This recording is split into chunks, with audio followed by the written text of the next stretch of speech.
Hello everyone, myself Umesh and I'm history faculty at CSB Academy, and today I'm going to deal with the newspaper of today, that is the current affairs of today from the Hindu newspaper. So what I'm going to do is I have picked up some important articles from the newspaper of today, and we will broadly have a look at some of these issues, try to understand the basis of those issues, and at the same time what needs to be read in the newspaper also is something that we need to learn through this program.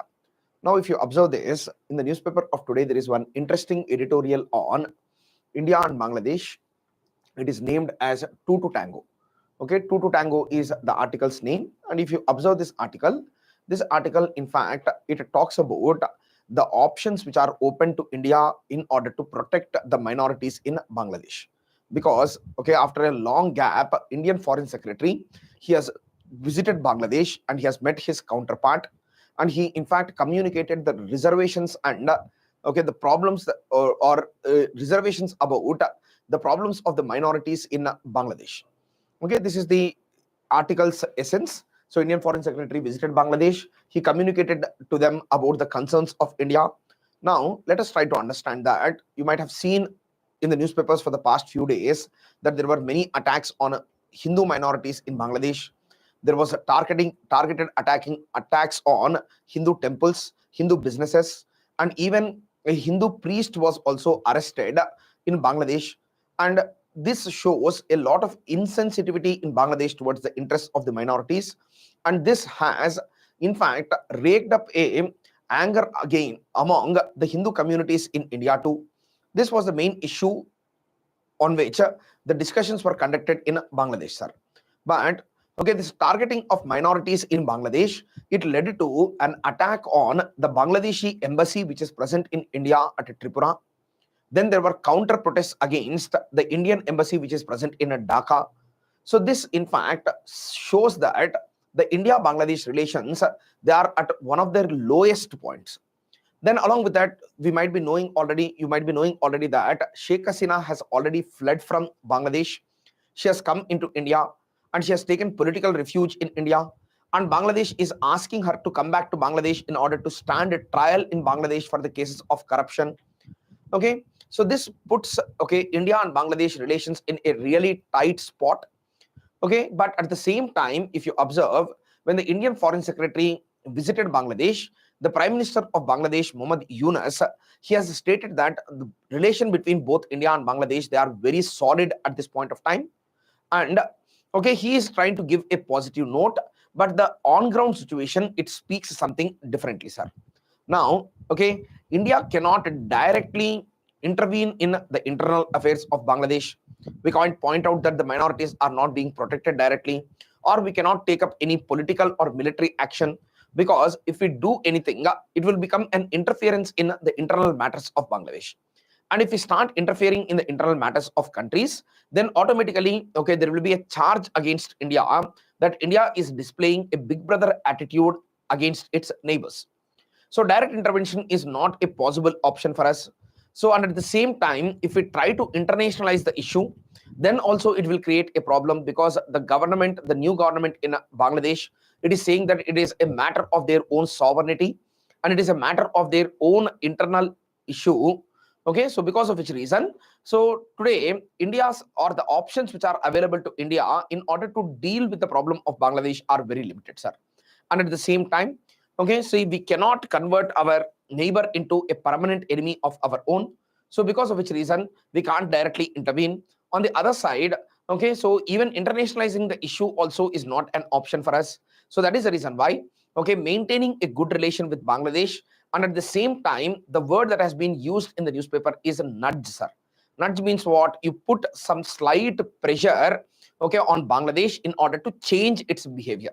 That is what is called as nudging in English language. And the article also very interestingly uses this word called nudge, which means we have to put some soft pressure on Bangladesh without giving a feeling to them that we are interfering in their internal matter. And at the same time, we need to ensure that the minorities and other communities in Bangladesh are being protected, sir. That is the essence of this article. It is a very, very good article, editorial. You can go through the article. I try to explain the essence of this issue through the discussion so far, sir. Now, apart from this article, in the newspaper of today, there is one more interesting article on, okay, the judiciary. The article goes this way. It talks about the code of conduct that the judges need to follow. So this is one very interesting article from the polity section. Okay, particularly this section on judicial integrity is a high relevant question in UPSC too. And apart from being relevant for UPSC, one more important thing that you need to observe is this article. It talks about, okay, the recent insensitive and crass remarks which have been made by the High Court judge in Uttar Pradesh. In Uttar Pradesh, a High Court judge, he's made many insensitive and crass remarks against the minorities, which is not, okay, right for me to repeat on this platform, okay, because they are so insensitive, and I don't want to give more voice to the things which have been said against the minorities by this honorable High Court judge. And the Supreme Court has recently stated that it has taken a note of the statements which have been made by the High Court judge, sir. Whenever the judges make these kind of insensitive remarks, particularly the High Court and Supreme Court judges, what options are available to us, and what should have they done in order to avoid such kind of mistakes are the two things that we need to talk about, sir. One is what should they have followed, and the second one is, okay, what options are available to us in order to correct this kind of misbehavior by judges. See, first thing is, when it comes to the judges, okay, for the judges, the Indian Constitution provides utmost freedom, sir. But at the same time, when they get freedom, they also have a hidden responsibility with them that they have to maintain the dignity of the court, sir. Because the judges are not merely any individuals. They are important functionaries in the government, because of which reason they have to maintain the dignity of their office through their personal behavior and statements. But unfortunately, in many cases, we have seen the judges not upholding this kind of principles. They regularly resorting to very insensitive and crass remarks against sections of population, against people. So these kind of things we have seen very regularly. And what the judges should do is, the article very clearly points out the restatement of values of judicial life, which has been enacted in 1997 by the Supreme Court, sir. The Supreme Court gave a code of conduct for the judges on the things that they should do, they should not do, the statements they should make and they should not make.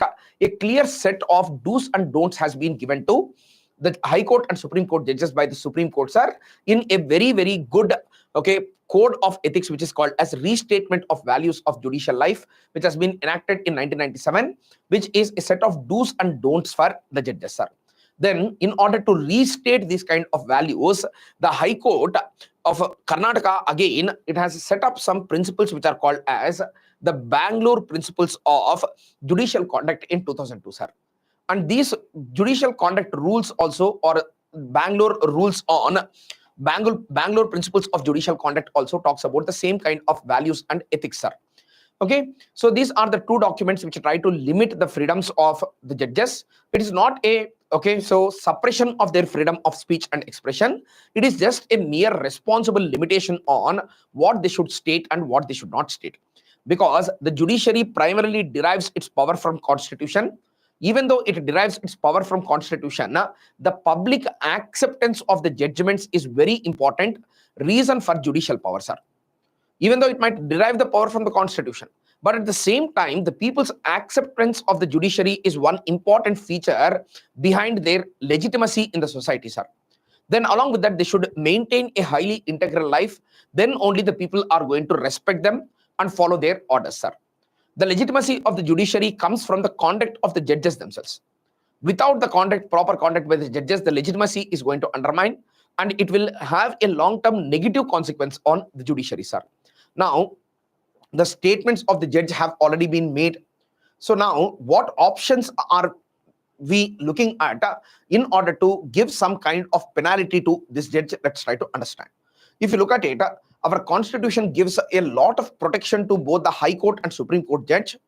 And it says that these judges can be removed only through the process of impeachment.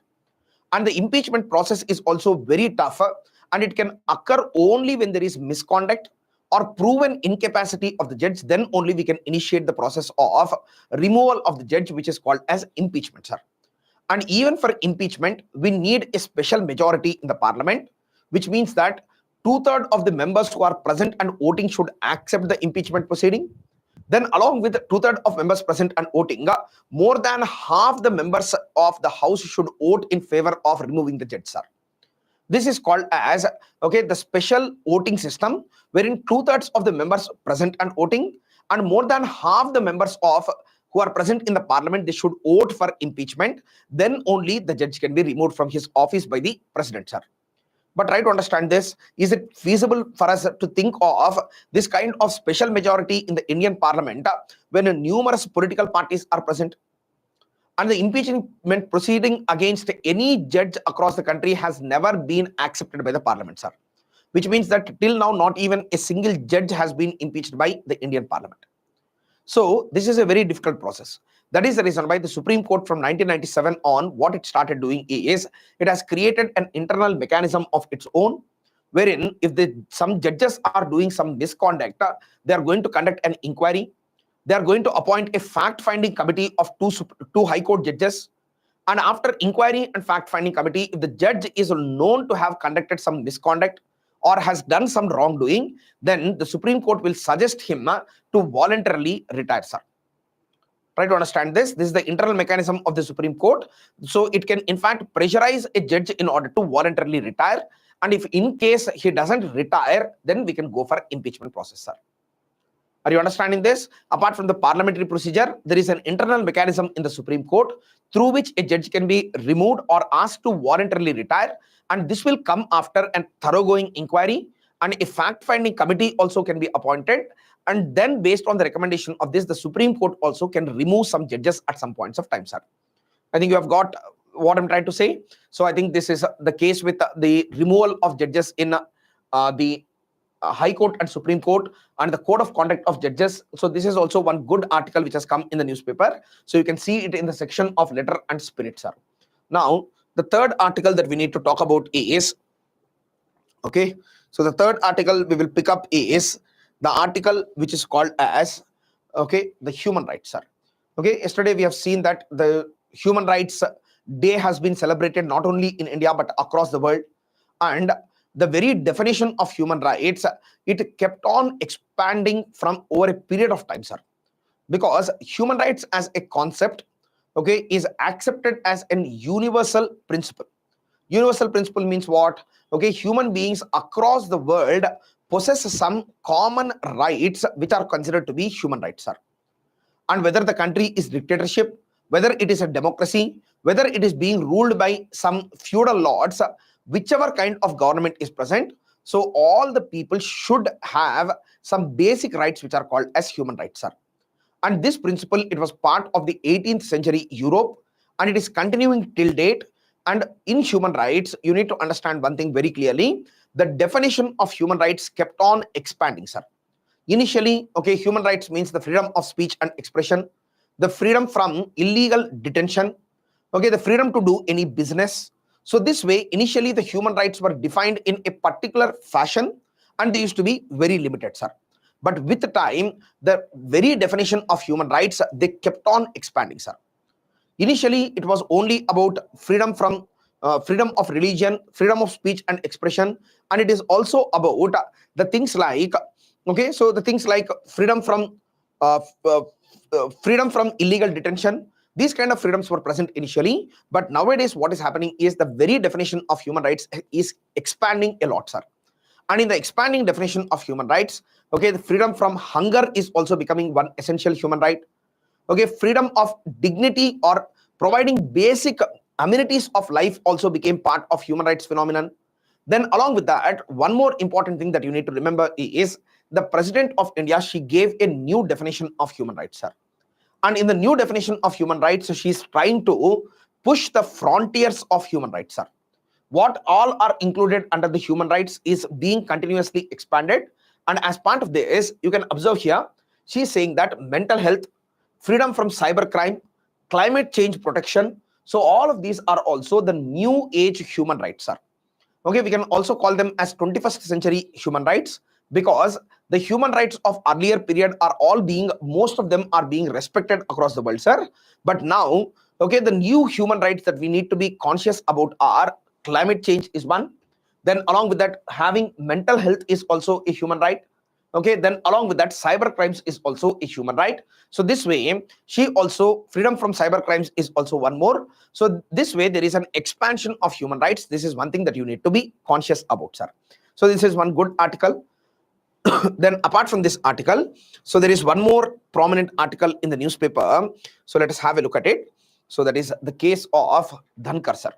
Okay, so you might be knowing about the issue of Jagdeep Dhankar, who is the president or vice president, and he is, apart from being vice president, he is also the chairman of Rajya Sabha. And if you look at this case of Jagdeep Dhankar, the opposition parties, particularly the India Alliance, it has put a petition in the Rajya Sabha, asking for the removal of Jagdeep Dhankar, sir. And this petition has been signed by nearly 60 members of parliament from Rajya Sabha, sir. Try to understand this. This is quite unfortunate. A person whose position is should be respected, and who is holding a very high office in India. The opposition party claims that he has conducted or he has not conducted himself equivalent to the dignity of his officer. His office has a dignity, but this person is not living up to the dignity of his officer. That was a major complaint against Jagdeep Dhankar. And in fact, they stated some 6 reasons why they have started or put a petition for the removal of Jagdeep Dhankar. See, some people are saying that it is a no confidence motion. Some people are saying that it is a impeachment proceeding. But so it is neither no confidence motion nor impeachment proceeding, sir. It is just a petition for discussion. And it has also been submitted, so when the time of the parliament is less than 14 days, sir. If any proposal is made in a time period which is less than 14 days, then automatically the proposal will not be taken up by the Rajya Sabha for discussion. It was, in fact, a document which shows a sign of protest against the behavior of Vice President rather than an attempt to remove him from office, sir.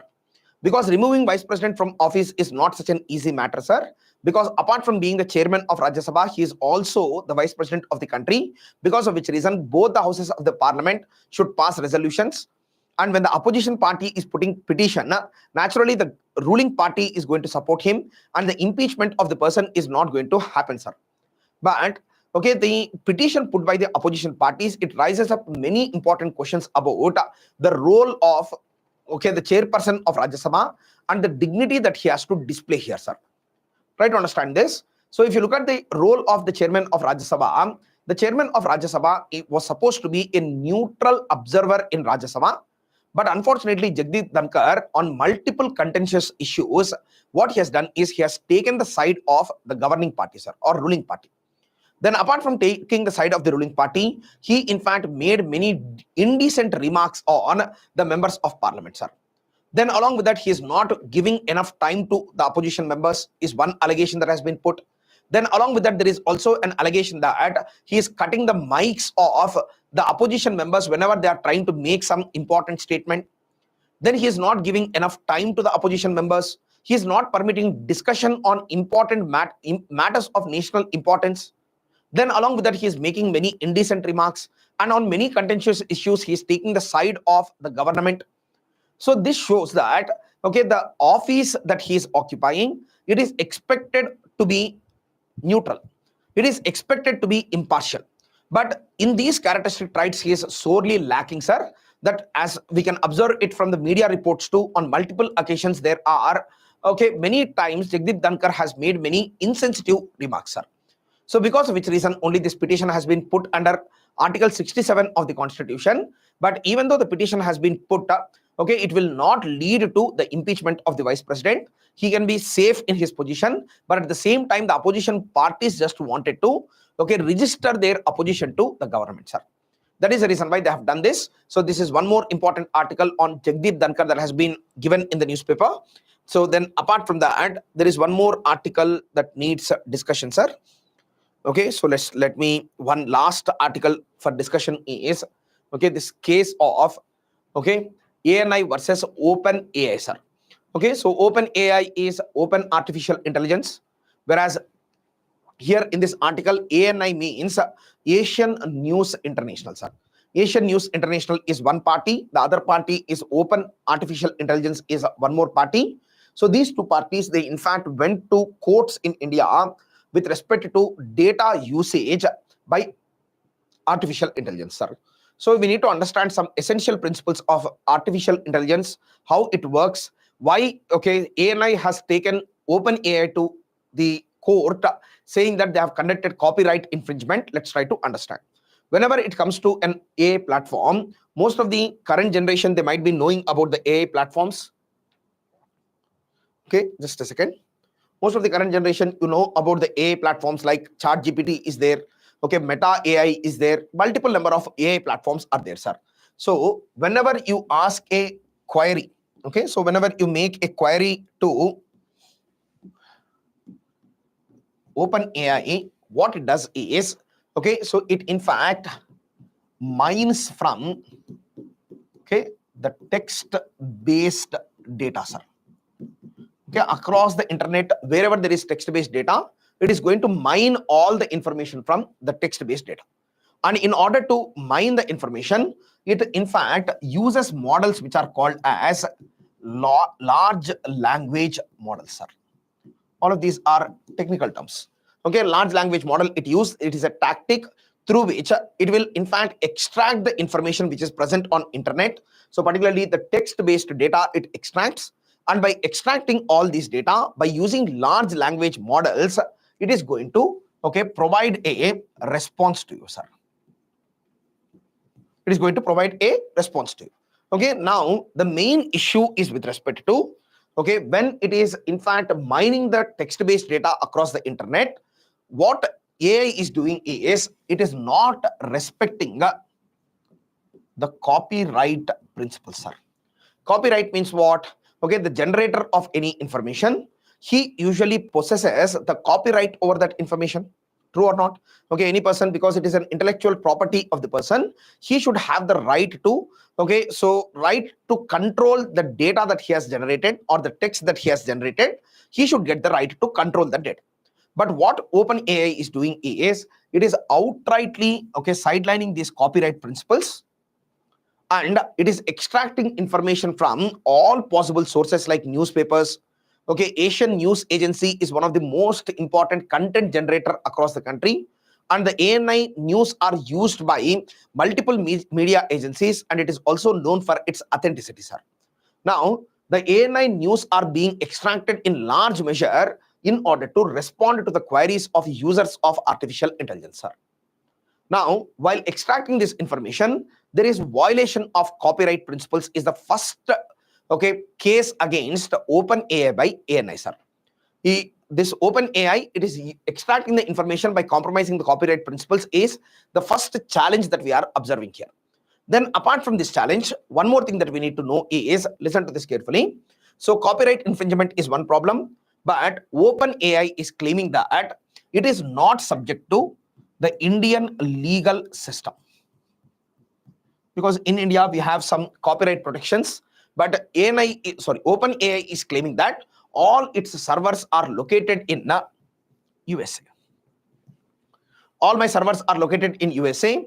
So the data extraction and the data generation is happening in USA. So I will be subject to US legal system, but not to Indian legal system, sir.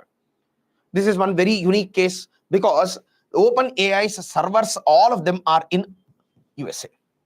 But okay, this is a challenge to Indian sovereignty, because where is the information getting extracted from? It is getting extracted from ANI, which is an India-based company. Who is the information being displayed to? It is being displayed to Indians who are also located in the geographical region of India. Only both the generator and the receiver of the content are present in India. Only the servers are present in USA. But based on this, they are saying that, okay, they are not subject to Indian legal system. So this is very unfortunate. And if they are not subject to Indian legal system, then why are they extracting the information from India? Why are they displaying the information to Indians? Is the natural question that should come to our mind. Then apart from this, one more interesting issue that it is talking about is whenever ANI is claiming that it is having copyright issues, so OpenAI, it is saying what? OpenAI is saying that there is an exception to copyright which is called as fair use. What is the meaning of fair use? Right now, I am reading the Hindu newspaper, and whatever content is present in the Hindu newspaper, I am adding my touch and my essence to it, and then I am giving this information. So when I am giving this information, Hindu newspaper cannot file a complaint against me saying that I have compromised the fair use principles. Sorry, I have infringed their copyright, because my usage of the Hindu newspaper is considered as a fair use, because I'm reading the content and I'm helping others to understand the content. So it will come under fair use principle. So because of which reason, so copyright infringement, when ANI is saying that it is copyright infringement, OpenAI is claiming that it comes under fair use, because I'm using your content in order to educate others, and while educating others, I'm completely rephrasing all the statements which are present in your newspaper. I'm not copy pasting, I'm rephrasing all the phrases. I'm applying my own artificial intelligence tool in order to change the content. So because of which reason it comes under fair use is one thing that OpenAI is saying, sir. I think you have got what I'm trying to say. So fair use is one issue that was being discussed about. Then apart from fair use, there is also one more issue with respect to this OpenAI versus ANI debate, sir. And in this OpenAI versus ANI debate, one issue is there is a provision in OpenAI which is called as opt-out, sir. And what is opt-out? If artificial intelligence or OpenAI is using any content of any generator, any content generator's content, if they are using, if the content generator goes to OpenAI and so asks for opt-out, then the OpenAI will give him complete exemption from this data usage, sir. Try to understand this. ANI can go to OpenAI and they can ask for opt-out. And if they ask for opt-out, then immediately OpenAI will completely stop using the content of ANI, sir. And already ANI has opted out from data usage. But even after being opted out, the ANI content is present in numerous other websites which are circulating in India. Even though ANI has opted out, the other websites are using the ANI content, and from there OpenAI is using the content, sir. So this way, again, all said and done, the ANI's content is again coming into OpenAI. So these are the main things that we need to understand in this debate on OpenAI versus ANI. This is a good question, particularly on the issues of data mining, science and technology. In multiple areas, this question can be asked, sir. So try to understand this. I will simplify the entire topic to you in just a few keywords, sir. And what are the keywords? The first keyword is very simple. So that is, the first keyword is, you need to remember the copyright, sir.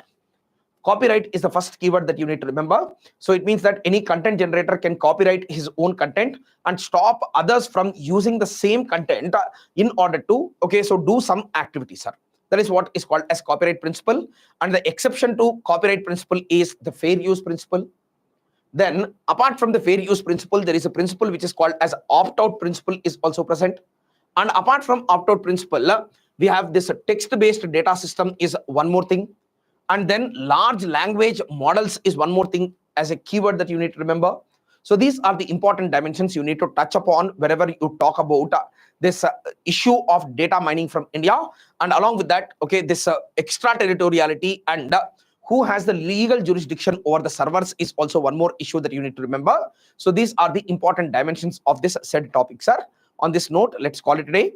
And we will meet again, in future, and we'll continue the discussion on various interesting topics of current affairs. I hope so that you got a clarity on the said topic, and that's it, sir. So thank you. Good evening.